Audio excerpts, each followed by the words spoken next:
My dear Gautham media சில குட்டீஸ் எல்லாத்துக்குமே ஒரு ஸ்பெஷலான வெல்கம் பண்ண அந்த கௌதம் பேசிட்டு இருக்கேன். 12th தமிழுக்கான அஃபீஷியல் ஃபர்ஸ்ட் மிட் எக்ஸாம் ரொம்ப இம்பார்ட்டன்ட் கொஸ்டின் தான் இது. ஸோ ரொம்ப யூஸ்ஃபுல்லாக இருக்கும். வீடியோ ஸ்கிப் பண்ணால் முழுமைக்கும் பாருங்கள். அண்ட் நீங்கள் பண்ண வேண்டிய ரெண்டே விஷயங்கள், நம்ம சேனலை சப்ஸ்கிரைப் பண்ணினா இப்போயே மறக்காம சப்ஸ்கிரைப் பண்ணிக்கோங்க, கீழே தான் இருக்குது. அதே மாதிரி வாட்ஸ்அப் சேனலில் முக்கியமாக ஜாயின் பண்ணிக்கோங்க. அதுதான் உங்களுக்கான அடுத்த அப்டேட்ஸ் தொடர்ந்து வந்துகிட்டே இருக்கும். ஸோ மறக்காம சப்ஸ்கிரைப் வாட்ஸ்அப் சேனலில் ஜாயின் பண்ணிக்கோங்க. ஓகே, ஸ்ட்ரைட்டாக 1 மார்க்குள்ளே போயிடலாம். 1 மார்க் பாருங்கள். புக் பேக் ஃபஸ்ட்டு நீங்கள் படிச்சது தரவு பண்ணுங்கப்பா. புக் பேக் படித்தாலே உங்களுக்கு நல்ல மார்க்ஸ் வரும். புக் பேக்லேருந்து எனக்கு அட்டன் பண்ணிடலாம் மேக்ஸிமம். ஓகேவா, 1 2 அட்டன் பண்ண முடியாது. அது இன்டீரியர் பார்த்தீங்கன்னா நம்ம கடைசியாக படிச்சிக்கலாம். ஸோ 1 மார்க் பாருங்கள். அனைத்து வினாக்களுக்கும் விடை தருக. ஸோ கரெக்டாக படித்து பார்த்து கரெக்டாக ஆன்சர் பண்ணுங்கள். பார்த்துட்டிங்களா? 1 2 3 4 5 6 7 8 8 1 மார்க் இருக்குது. ஃபஸ்ட் நீங்கள் புக் பேக் படிங்க, தரவாக படிங்க. ஓகேவா, திரும்ப சொல்கிறேன். அதே மாதிரி தமிழ் பொறுத்த வரைக்கும் லாங்குவேஜ் பேப்பர்ப்பா ஹேண்ட் ரைட்டிங் நீட்டாக எழுதுங்க. உங்களுக்கு சொல்ல வேண்டியது எதுவும் பெருசாக இல்லை. ஏன்னா already public exam எழுதியிருக்கீங்க. 10th 11th எப்படியோ நீங்கள் தப்பிச்சிட்டிங்க பப்ளிக் இல்லாமல். Okay, 8th பார்த்துட்டிங்களா? 8 1 மார்க் பார்த்துட்டிங்களா? அடுத்து பாருங்கள், 2 மார்க் பாருங்கள். 3ல் நீங்கள் 2 எழுதணும். அதே மாதிரி தான் இது ஏற்கனவே 2 மார்க்ஸ், இதுலேயும் 3ல் 2 எழுதணும். ஓகேவா, கரெக்டாக படித்து பார்த்து கரெக்டாக ஆன்சர் தட்டி விடுங்க. பார்த்துட்டிங்களா?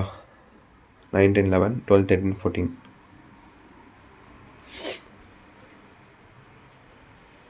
ஸோ அடுத்து பார்த்தீங்கன்னா பிரிவு 3, இதுவும் 2 மார்க் தான். 9 15 16 17 18 19 20 இந்த 5ல் நீங்கள் 4 எழுதுனா போதுமானது. 1 சாய்ஸில் விட்டுக்கலாம். ஸோ கரெக்டாக படித்து பார்த்து கரெக்டாக ஆன்சர் பண்ணணும். ஓகேவா, சொற்களின் பொருள் வேறுபாடுகளை உணர்த்து ஒரே தொழில் அமைத்து எழுதுக.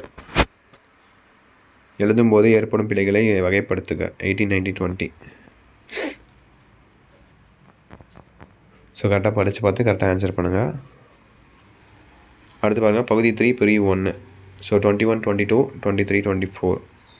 ஸோ இந்த 2ல் ஏதோ 1 எழுதணும். அதே மாதிரி 23 24 அந்த 2ல் ஏதோ 1 எழுதணும். அடுத்து பிரிவு 3 25 26 27 இந்த 3 2 எழுதணும். 4 மார்க் கொஸ்டின்ஸு. கரெக்டாக படித்து பார்த்து கரெக்டாக ஆன்சர் பண்ணுங்கள். அணி ரொம்ப ஈஸி.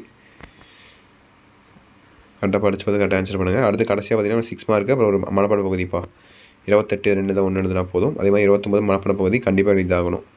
ஒரு மிஸ்டேக் கூட வரக்கூடாதுப்பா. ஸ்பெல்லிங் மிஸ்டேக் இல்லாமல் கரெக்டாக எழுதுங்க. அப்போ தான் உங்களுக்கு ஃபுல் மார்க்ஸ் கிடைக்கும். ஓகேவா, இவ்வளோ தான்ப்பா. ரொம்ப சிம்பிள் தான். கஷ்டப்படலாம் ஒன்றும் இருக்காது. ஈஸியாக தான் இருக்கும். ஸோ விஷயத்தை வெரி ஆல் தி பெஸ்ட்.